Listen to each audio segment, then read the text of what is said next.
আসসালামু আলাইকুম সবাইকে। প্রফেসর স্বামী গল্পের 10 নম্বর পার্ট। তো বেশি কথা না বলে চলুন গল্প শুরু করা যাক। আপনি তো কলেজে চলে যাবেন, যান নাস্তা করে নিন। আগুন বলল, আমার কথা তোমাকে ভাবতে হবে না।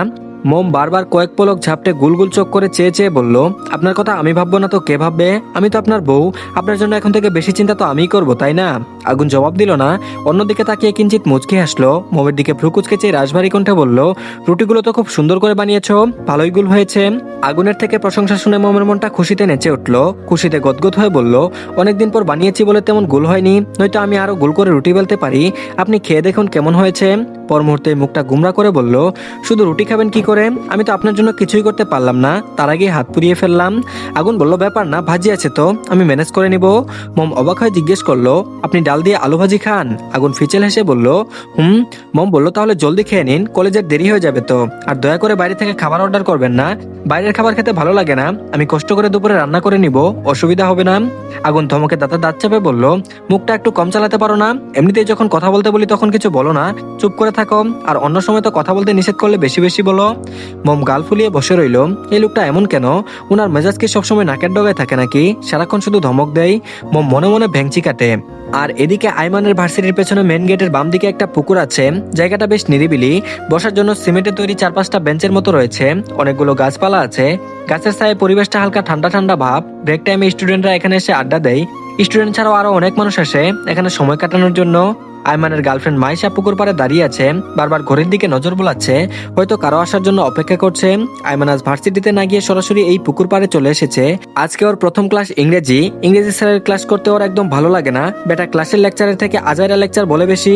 সেজন্য সিদ্ধান্ত নিয়েছিল আজকে ইংরেজি ক্লাস করবে না। পুকুর পাড়ে এসে মাইশাকে দেখে খুশি হয়ে গেল। কোনো আওয়াজ না করে চুপি চুপি মাইশার পেছনে দাঁড়িয়ে মাইশার চোখ দুটো চেপে ধরলো। মাইশা নিজের চোখের উপর কারো হাতের ছোঁয়া পেতেই মৃদু চেঁচিয়ে বলল, রিমন প্লিজ আজকে তুমি চলে যাও, আমার হবু বর আমার সাথে দেখা করতে আসবে। সে এসে আমাদের একসাথে দেখলে ভুল বুঝবে। আইমান মাইশার চোখ থেকে নিজের হাত সরায়নি, আর না নিজে মাইশার থেকে সরেছে। ও চুপ করে আছে। মাইশা বিরক্ত হয়ে চোখ থেকে হাত সরিয়ে পেছনে ফিরতে ফিরতে তেজি কণ্ঠে বলে উঠলো, এই আমি কতবার বললাম চলে যাও, কথা কেন শুনছো না? ছেঁচড়া মানুষের মতো আমার পিছে পড়ে আছো। তোমার জন্য যদি আমার হবু বর আমাকে ভুল বোঝে না, দেখো তোমার কি হাল করি আমি। বাকিটা আর বলতে পারলো না। আইমানকে দেখে চোখ বড় বড় করে তাকায় তার দিকে। শুকনো ঢুক গিলে বলল, আইমান তুমি? আইমান একটা হাতের আঙ্গুল দিয়ে অন্য হাতের আঙ্গুল ফুটাতে ফুটাতে বলল, অন্য কাউকে আশা করেছিলে নাকি? তা রিমনকে? নতুন মুরগি নাকি? আবার হবু বর? ওয়ান্ডারফুল। একসাথে এতজনকে কিভাবে সামলাও জান? মাইশা বলল, আইমান আমার কথাটা শোনো, একটু সময় দাও, আমি তোমাকে সবটা বুঝিয়ে বলছি।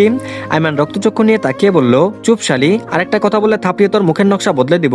তোর বিয়ে হচ্ছে আমাকে একবার বলতে পারতি, আমি কি তোকে নিষেধ করতাম নাকি? তোর সেদিন গুলটে কাকুর সাথে ঝগড়া হয়েছে, তারপর থেকে ওনার মেয়ে আমার ফোন ধরছে না। শালি নিজেও তো গেলি আমার সাথে, ওইটা কেউ হাতছাড়া করলি, তোকে আমি ক্ষমা করবো না। মাইশা হাত জোর করে বলল, আইমান প্লিজ তুমি রাগ করো না। আর তুমি আমাকে তুই তুকারি কেন করছো?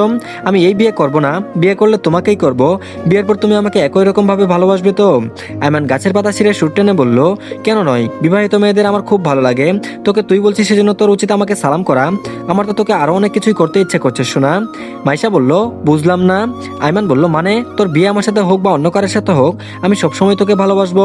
তবে একটা বিষয়ে আমি কনফিউজ। মাইশা বলল, কোন বিষয়ে? আইমান বলল, এটাই যে আমি তোকে আজও কখনো ভালোবেসেছি কিনা। মাইশা বলল, তুমি? আইমান বলল, আরেকটা কথা বললে তোর হবু বরের সামনে তোর ইজ্জতের হালুয়া বানিয়ে ছাড়বো। লাস্ট কথা, তুই আর কোনোদিন আমার সামনে আসবি না। যদি কখনো ভুলেও আমার সামনে আসিস তাহলে তোকে গুলটে কাকুর একজন ভাতিজা আছে না মদখোর, তার সাথে তোকে বিয়ে দিয়ে দিব। তুই খুব ভালো করে জানিস আইমান কি করতে পারে। আউট, চোখের সামনে থেকে দূর হ।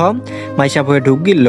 চলে যাওয়ার জন্য পা বাড়াতে আইমান পুনরায় ডেকে আদেশের স্বরে বলল, ওই শুন, তোর একটা ছোট বোন আছে না, ক্লাস 7-এ পড়ে, ওর সাথে আমাকে লাইন করিয়ে দিস তো। সেদিন দেখেছিলাম স্কুল ফাঁকি দিয়ে একজন ছেলের সাথে পার্কে ঘুরতে গিয়েছিল। ওই ছেলের থেকে আমি কম হ্যান্ডসাম নাকি? ছেলেটার কোলের ওপর বসে আইসক্রিম খাচ্ছিল। আহা, দেখতে কি রোমান্টিক লাগছিল রে। মনে মনে হবু বউকে খুব মিস করছিলাম। যা বললাম মনে থাকবে তো? মাইশা মেকি হেসে দুদিকে মাথা নাড়ালো।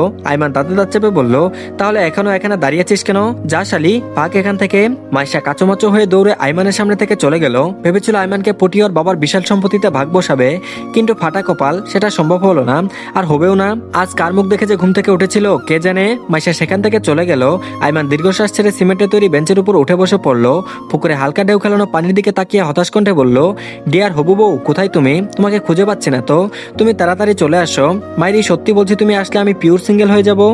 আগুন ঠিক করেছিল আজকে কলেজে যাবে না। মোমের হাত পুড়ে গিয়েছে, তাকে একা বাসায় রেখে কলেজে যাওয়াটা উচিত হবে না। মেয়েটার কোনো কিছু প্রয়োজন হতে পারে। আগুন কলেজে চলে গেলে কোনো সাহায্যের দরকার হলে তখন কাকে বলবে? কিন্তু আজকে স্টুডেন্টদের সাপ্তাহিক পরীক্ষা নেওয়ার কথা ছিল, না গেলে কথার খেলাপ হবে। আবার মোমকে একা রেখেও যেতে পারছে না, কি করবে কিছুই মাথায় আসছে না। তখন কলেজে একজন দপ্তরিকে ফোন করে বলল রুটিনে আজকে প্রথম কার ক্লাস সেটা দেখে যেন আগুনকে জানায়। আগুনের ক্লাস দুপুর 12টার দিকে। দপ্তরি জানালেন প্রথম ক্লাস রাফি স্যারের।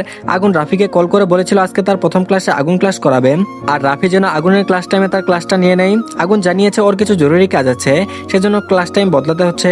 রাফি কোনো দ্বিমত করেনি, রাজি হয়ে গিয়েছিল। অতঃপর আগুন কলেজে গিয়ে প্রথম ক্লাসের ঘন্টায় সাপ্তাহিক পরীক্ষাটা নিয়ে বাসায় চলে আসে। আগুনের ভয় হচ্ছিল দেরি হলে মম যদি একা হাতে দুপুরে রান্না করতে লেগে যায়, তখন কাঁচা খায় পুনরায় ব্যথা পেয়ে আবারও না কোনো অঘটন ঘটিয়ে ফেলে। মম বারবার বলে দিয়েছে সে বাইরে খাবার খাবে না, বাসায় রান্না করবে।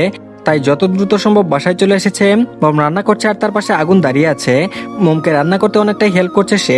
মম ঘেমে গিয়েছে, একে তো গরম, তার উপর রান্নাঘরে আগুনের তাপ। রান্নাঘরের ছোট জানালা দিয়ে সরু রেখার মতো সূর্যের কিরণ ভেতরে আসছে, আর সেই কিরণ মমের উপর এসে পড়ছে। মমের মুখের বিন্দু বিন্দু ঘামের ফোঁটা সূর্যের আলোর জন্য চিকচিক করছে।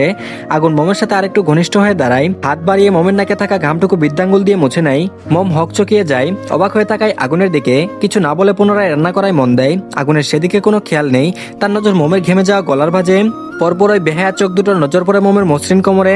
সে তাই মোমের ওড়না পেঁচানো, ঘেমে যাওয়ায় গায়ের জামা ভিজে বেশ কিছু জায়গায় লেপ্টে আছে। দেখতে ভীষণ আকর্ষণীয় লাগছে। আগুন নেশাক্ত চোখে তাকিয়ে আছে পিচ্চি বউয়ের দিকে। হাত বাড়িয়ে কোমরে স্পর্শ করতে উদ্যত হতেই মোম বলে উঠল, রান্না তো প্রায় হয়ে এসেছে, বাকিটা আমি সামলে নিতে পারবো। আপনি বরং রুমে গিয়ে গোসলটা করে নিন। সেই রান্না শুরু থেকে এখন পর্যন্ত এখানে দাঁড়িয়ে আছেন, ঘেমে কি হয়েছেন দেখেছেন? মোমের কথায় আগুনের হুঁশ ফিরল, বাড়িয়ে রাখা হাত গুটিয়ে নিল সহসা। গম্ভীর কণ্ঠে বলল, প্রয়োজন শেষ তো এখন দূরে সরিয়ে দিচ্ছ? মোম আগুনের কঠিন ভাষা বুঝতে অক্ষম। ভ্রুকুচকে জিজ্ঞেস করলো, কি বলছেন এসব আপনি? আগুন থতমত খেয়ে যায়, কণ্ঠে যথাসাধ্য গম্ভীরতা বজায় রেখে বলল, না মানে তোমাকে এতটা হেল্প করেছি আর তুমি আমাকে একটা ধন্যবাদ পর্যন্ত দিলে না, এটা কি ঠিক? মম বলল, হেল্প করেছেন সেজন্য ধন্যবাদ দিতে হবে? আগুন বলল, কেন তুমি জানো না কাউকে হেল্প করলে তাকে ধন্যবাদ দিতে হয়? মম বলল, জি জানি, তবে আপনার হেল্প করাটা আমার কাছে স্বাভাবিক মনে হলো। ধন্যবাদ তো অপরিচিত কেউ হেল্প করলে তাকে দিতে হয়, কাছের মানুষদের ধন্যবাদ দিতে হয় সেটা তো জানতাম না। আগুন নিরেট স্বরে বলল, আমি তোমার কাছের মানুষ? মম কোনো ভনিতা ছাড়াই সরল মনে বলল, জি। আগুন বলল, তাহলে এখনো কেন দিলে না? মম বলল, কি দেয়নি আপনাকে?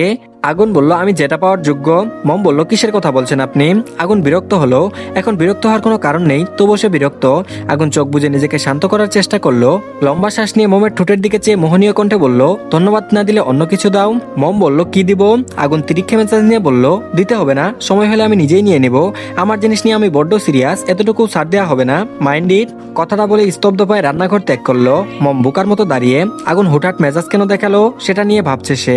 আর এদিকে দুপুরে খাওয়ার জন্য প্রস্তুতি নিচ্ছিল আগুন আর মম। তখনই দরজায় কলিং বেল বেজে ওঠে। আগুন গিয়ে দরজা খুলে দেয়। নাইমা দাঁড়িয়ে আছে, অধর কোণে তার মিটিমিটি হাসি।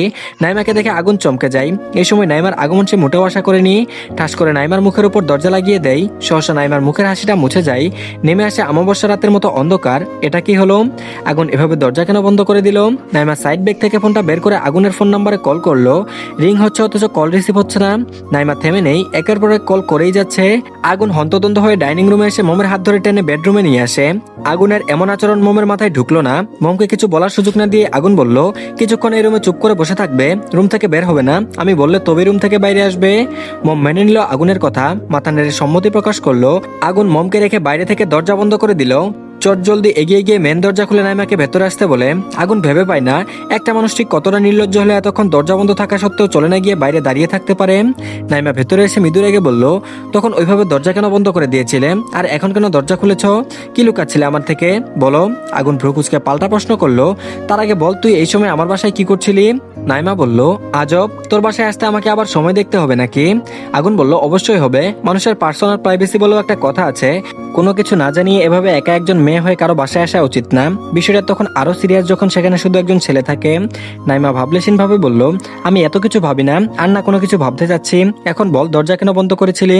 আগুন রাজভারী কণ্ঠে জবাব দিল, সেটা বলার তোকে প্রয়োজন মনে করছি না। তুই কিভাবে জানলি?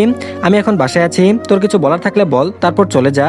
নাইমা বলল, আমি তোর কলেজে গিয়েছিলাম, সেখান থেকে জানতে পারি তুই আরো অনেক আগে বাসায় চলে এসেছিস। ভাবলাম তোর শরীর খারাপ হলো কিনা, সেজন্য দেখতে এসেছিলাম, আর তুই আমাকে তাড়িয়ে দিচ্ছিস।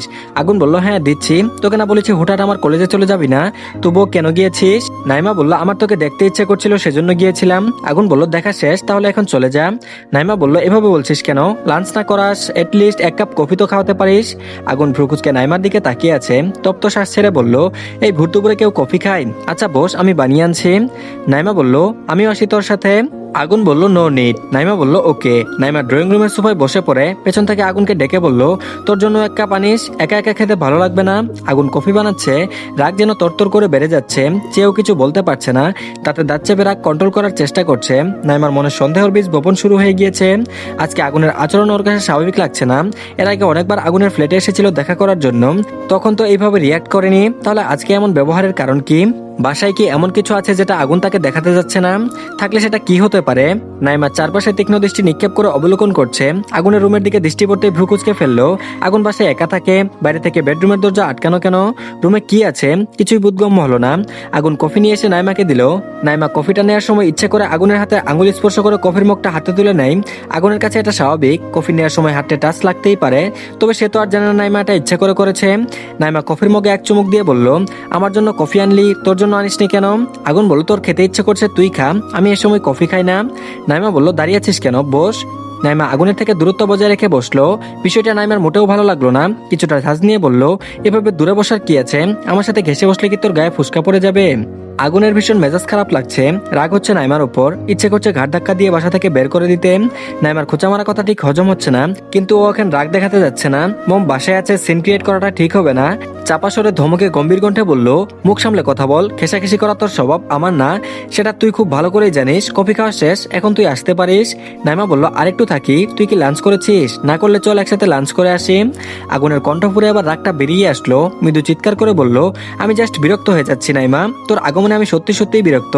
আর জ্বালাস না তো, আমার মাথাটা খুব ধরেছে, রেস্ট নিব please, now you can leave. Naima খেয়াল করলো আগুন রেগে যাচ্ছে, তাই আর বেশি ঘাটলো না।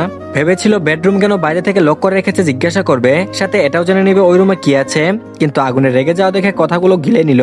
শুকনো রোগ গিলে মেকি হেসে বলল, okay relax, don't be excited, আমি চলে যাচ্ছি, তুই শান্ত হ। তো ধন্যবাদ সবাইকে, এই পার্টটি এই পর্যন্তই, পরবর্তী পার্টও দিয়ে দেওয়া হয়েছে। তো সবাই চ্যানেলটিকে সাবস্ক্রাইব করে দিয়ে ভিডিওতে একটা লাইক দিয়ে দিবেন, আর ভালো থাকবেন সবাই, আল্লাহ হাফেজ।